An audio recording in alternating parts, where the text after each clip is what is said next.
Saya bercerita dulu kenapa saya jadi dosen ya. Ada cerita kesasar, ada yang suka langsung jadi dosen. Kalau saya mungkin awalnya adalah ingin berkarir di dunia industri.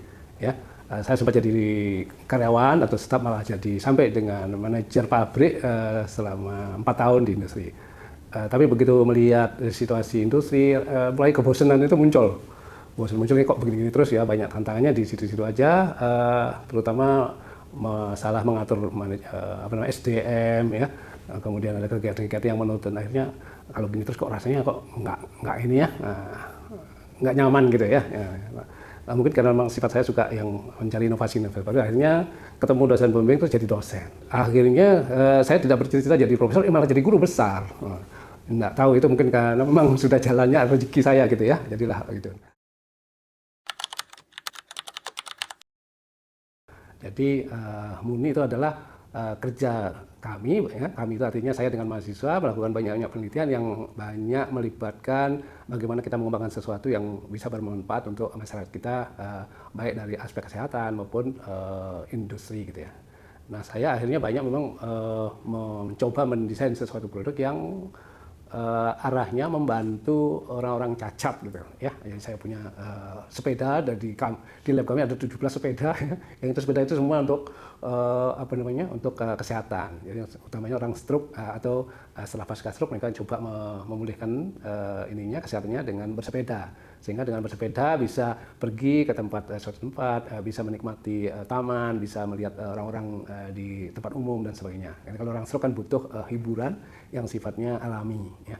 Nah, itu banyak mengisi contoh-contoh di buku saya desain produk gitu. Oleh karena itu maka covernya pun dipasang di sana adalah alat kesehatan, kursi roda dan sepeda ya. Nah, kemudian dengan adanya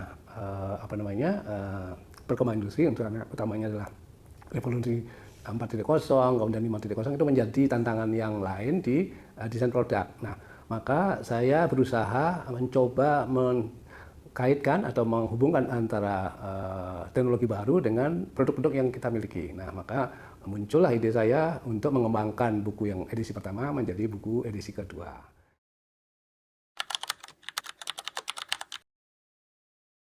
Oke, mungkin yang pertama banyak pesan sih ya. Jadi dari buku ini saya berpesan kepada mahasiswa atau perancang atau industriawan yang ingin membuat produk, harus mulai dari mendesain, kemudian tahu prosesnya. Proses apanya? Proses pembuatannya, proses desainnya tahu, proses membuatnya, materialnya apa, kemudian bagaimana mengujinya atau memeriksanya, ya, kemudian bagaimana membuatnya sehingga menjadi buah prototipe dan mengujinya. Nah, dari pengujian itu kita punya feedback. Oleh karena itu maka feedback itu dijadikan masukan untuk mendesain sebuah produk sebelum di launching ke pasar. Oleh karena itu saya menyebut desain itu adalah harus terintegrasi. Dan saya selalu berbicara desain itu tidak hanya merancang, menulis, menggambar saja, tetapi juga membuat dan tahu bagaimana membuatnya, berapa harganya, berapa lama harus dibuat dan seterusnya. Jadi kita di sini pesan dari buku saya adalah please ya, pikirkan rancangannya, kemudian membuatnya dan mengujinya. Nah, setelah menguji tahu kesalahan-kesalahan atau kekurangannya silakan ditambahkan sampai dia memenuhi target atau persyaratan yang ditetapkan. Nah, itu baru produk yang memang bisa bersaing di pasar. Ini pertanyaan yang menarik nih. Ya, saya ada di ITS. Ya, bagaimanapun saya melihat ITS dulu. Ya, siapa yang bisa membantu dan seterusnya. Nah, kemudian yang berikutnya adalah saya sudah pernah dibantu oleh teman PT ITS Science untuk menerbitkan buku, khususnya buku desain produk,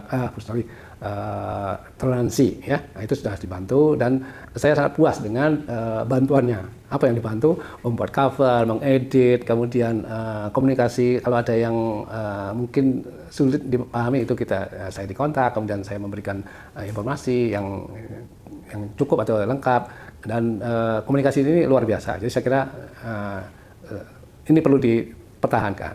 Nah, khusus yang ini malah ini luar biasa ini ya. Jadi mulai dari pengusulan saya ingin mengenai siap dari pimpinan Danosain ya, itu langsung siap, udah langsung aja hubungi staf kami. Nah, itu Pak Gunarto bilang gitu ya. Wah, ini dengan senang hati nih. Saya baru punya, silakan, nggak masalah. Nanti kita akan bantu mulai membuat covernya, kemudian mengeditnya dan seterusnya sampai mencarikan ISBN yang mungkin sekarang agak ini ya, dengan macam-macam lah situasinya, tapi semuanya bisa terselesaikan dengan baik. Jadi saya memilih Danosain itu memang karena pengalaman pertama tidak masalah, artinya prima pelayanannya gitu. Kemudian yang kedua juga tidak kalah primanya gitu. Ya.